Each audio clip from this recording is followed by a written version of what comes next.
एबे आसला मधुबाबू पेंशन को लेकिन एक बड़ अपडेट बहुत इनफॉर्मेटिव रही जहाँकि आप जानते किसी दिन पूर्व जहाँ एक बैठक बसी से बैठक में किसी एपरी निष्पत्ति नि जो निष्पत्ति आपको निहत जाना आवश्यकता रही ए भूल जब करुवे आपड़ के 3000 टଙ୍କା भत्ता पाइपर ना संपूर्ण भाव में भिडियो देखो फास्ट टू लास्ट पर्यटन डिटेल जापर कौन रही अपडेट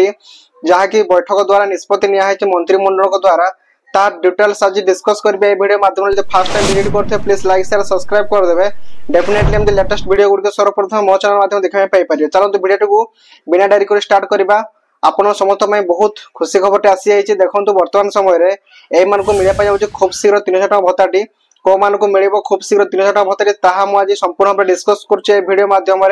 आप जानते जो मंत्रिमंडल बैठक बसला बैठक में जो निष्पत्ति नि से निष्पत्ति कौन कौन नि कौ मान को मिलने 3000 टଙ୍କା भत्ताटी खूब शीघ्र ता विषय संपूर्ण भाव डिस्कस करेंगे आज का वीडियो रे आप जानते बर्तमान समय जहाँकि भारत परिस्थिति वर्तमान बहुत बिगड़ी सारी भारत में बहुत प्रोब्लेम चली जहाँकि आतंकवादी द्वारा बहुत प्रकार डिस्टर्बेंस चली भारत में सब राजनीतिक दल मान व्यस्त रही तो से आपन को गोटे कथा रिक्वेस्ट करुच्ची तो जानते आप बर्तमान समय जो प्रोब्लेम टी भारत में फेस होउची तो से सब मंत्री माने आरंभ कर सब सचिव माने से कार्य बर्तमान व्यस्त रही किपर भारतर जो बहुत लोक बिना कारण मृत्युवरण कले से किपर न्याय मिल पार ताहार बैठक घन घन बसुची जहाँ कि गुप्त सूत्र सूचना मिली वर्तमान समय मधुबाबू पेंशन को लेकिन आप जानते मंत्रिमंडल बैठक होता जहाँकि कैबिनेट टी जहाँकि बसी से कैबिनेट रे बहुत गुरुत्वपूर्ण निष्पत्ति गुड़िक डिसीजन नि जो मान को 1200 टଙ୍କା लेखा मिलूँ से 3000 मिलने जाऊँगी ठीक अच्छे एवं आप जानते वर्तमान समय लेटेस्ट अपडेट रही जो कौ मान को सर्वप्रथम मिलने 3000 टଙ୍କା तो सैटा संपूर्ण भाव में कहबी आपड़ टे भिडियो टिके वेट करके समस्त देखो डिटेल्स जापर तो देखो जो मान को मिलूँ बर्तमान समय 1200 टଙ୍କା लेखा और 1000 टଙ୍କା लेखा से खूब शीघ्र मिलने 3000 टଙ୍କା भत्ताटी जहाँकि निजे मंत्री कहते जहाँकि सामाजिक मान को प्रतिक्रिया देते से प्रतिक्रिया रखी वर्तमान समय जो खूब शीघ्र मिलने जाऊँगी जहाँकि अर्थ विभाग सहित आलोचना चली अर्थ विभाग सहित आलोचना जो होची डिस्कस कर खूब शीघ्र देवा आवश्यकता रही कारण लोक मैंने बहुत हैरान हरकत होती जहाँ फल कि भी सरकार उपर एक प्रकार क्रोधित हो रही आप जानते राज्य जो भत्ता महासंघ अच्छी भत्ता महासंघ द्वारा जो निष्पत्ति गुड़िक सब नि राज्य सरकार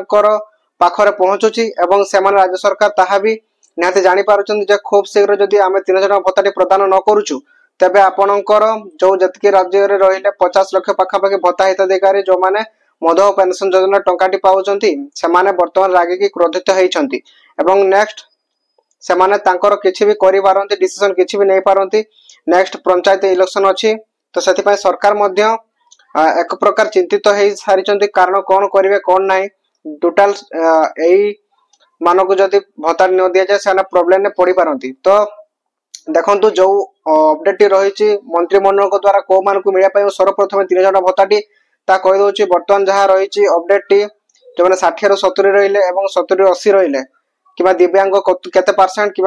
जो विधवा माँ मैंने क्या मिल सर्वप्रथम डिटेल्स आज मुझे कहीदे देखो प्रथम सबुठ आगे आपण को जो दिव्यांग एवं वृद्धा रहिले वृद्धि रहिले जो रहिले जो माने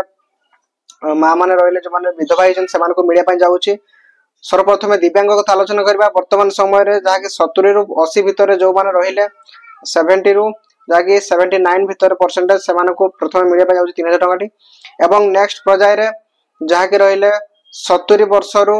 79 इयर्स भितर जो वृद्धा मान रहिले मिलने एवं जो रहिले माँ माने जो विधवा माँ मैंने मिलने जाऊँगी सर्वप्रथम एवं डॉक्यूमेंट आप जांच हम डोर टू डोर सर्वे हम कौ मैंने इलिजिबल अच्छा कौ मैंने इलिजिबल ना सतरे के परिस्थिति खराब अच्छे डिटेल्स से इनफॉरमेशन ना आपन को भत्ताटी देवे तो से आपको रिक्वेस्ट करुच्ची प्लीज आप डॉक्यूमेंट गुड सर्वप्रथम ठीक कर दिखाँ जहाँफल आप इलिजिबल हो पारे एपरी लेटेस्ट अपडेट थी मधुबाबू पेंशन योजना आप फर्स्ट टाइम विजिट करते प्लीज लाइक शेयर सब्सक्राइब करदे